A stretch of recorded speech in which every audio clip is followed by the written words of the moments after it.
शंकरपाळी कशी असावी तर अगदी बिस्किटासारखी खुसखुशीत, तोंडात टाकताच विरघळणारी, दात नसणारेही खाऊ शकतील अशी खुसखुशीत शंकरपाळी बनवताना दूध आणि साखरेचं मिश्रण करण्याची अजिबात गरज नाही.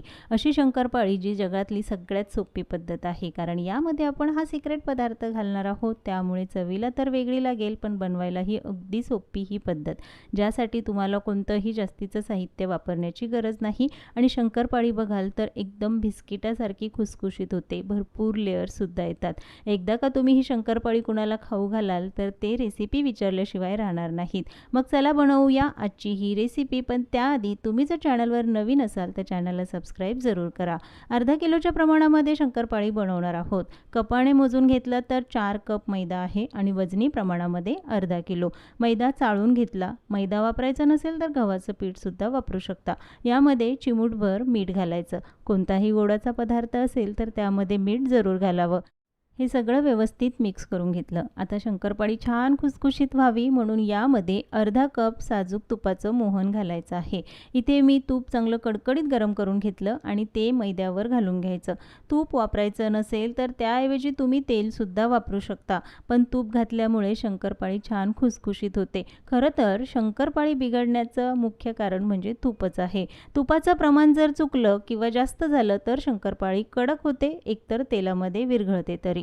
त्यामुळे 4 कप मैद्यासाठी मी अर्धा कपच इथे साजूक तूप वापरलं. आता हे जे मोहन आहे ते मैद्याला व्यवस्थित लावून घ्यायचं आहे. सगळ्या मैद्याला मोहन व्यवस्थित लागलं पाहिजे. तेल, साजूक तूप किंवा डालडा काहीही वापरा, पण योग्य प्रमाणात घाला, त्यामुळे शंकरपाळी अजिबात बिघडणार नाही. आता मैद्याला हे मोहन व्यवस्थित लागलं आहे की नाही कसं ओळखणार, तर मैद्याची बघा अशी मूठ तयार होते, म्हणजे हे मोहन व्यवस्थित लागलेलं आहे. लगेचच यामध्ये पिठी साखर घालायची. तर इथे मी 2 कप पिठी साखर घातली.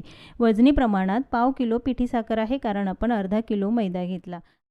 हाच तो सिक्रेट पदार्थ आहे, ज्यामुळे शंकरपाळी खुसखुशीत तर होईल, पण एकदम बिस्किटासारखी चव येईल.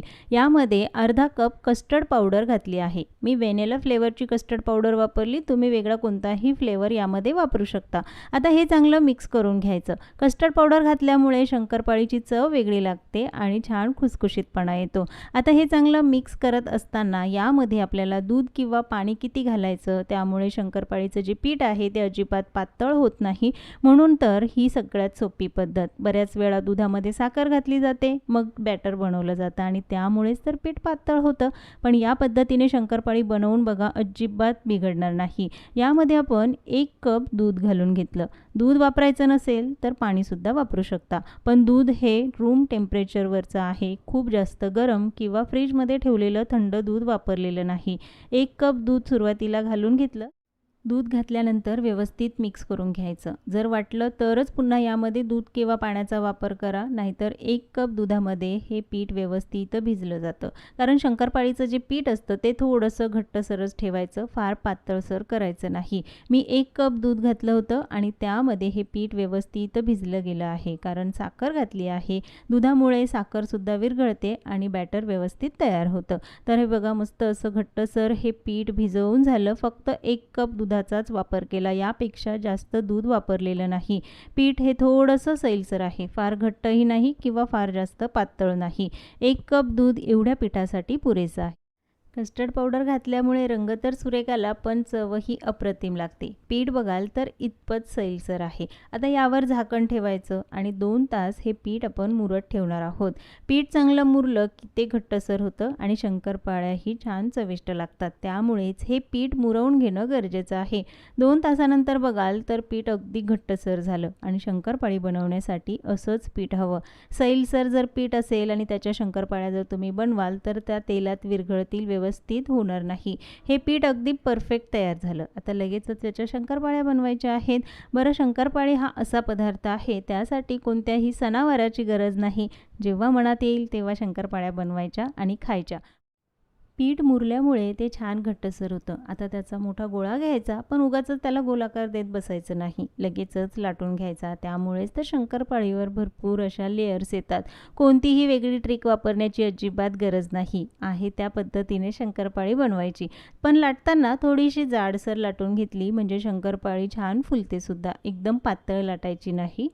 लगेचच याचे काप करून घ्यायचे. शंकरपाळी किती मोठी, लहान हवी त्यानुसार याचे हे काप करायचे. जर तुमच्याकडे साचा असेल तर अगदी एकसारखी शंकरपाळी तयार होते. पण नसेलच तर सुरी किंवा पिझ्झा कटरने सुद्धा बनवू शकता. एकदम साधी सोपी अशी ही शंकरपाळी बनवण्याची पद्धत. नेहमी त्याच चवीची शंकरपाळी बनवून आणि खाऊन कंटाळा आला असेल तर एकदा ही वेगळी शंकरपाळी जरूर ट्राय करा.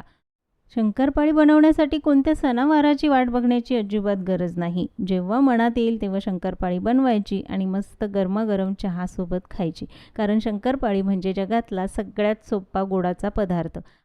सगळ्या पिठाच्या शंकरपाळ्या एकसोबतच बनवून ठेवायच्या नाही, नाहीतर त्या कडक होतात किंवा एकमेकांना चिकटतात सुद्धा. एक एक बॅचमध्ये बनवल्या की लगेचच तळून घ्यायच्या. तळताना तेल कडकडीत गरम करायचं नाही. मध्यम आचेवर तेल हलकंसं गरम झालं की लगेचच त्यामध्ये शंकरपाळ्या घालायच्या आणि 1 ते 2 मिनिटं न हलवता त्या अशाच तेलामध्ये तळून घ्यायच्या.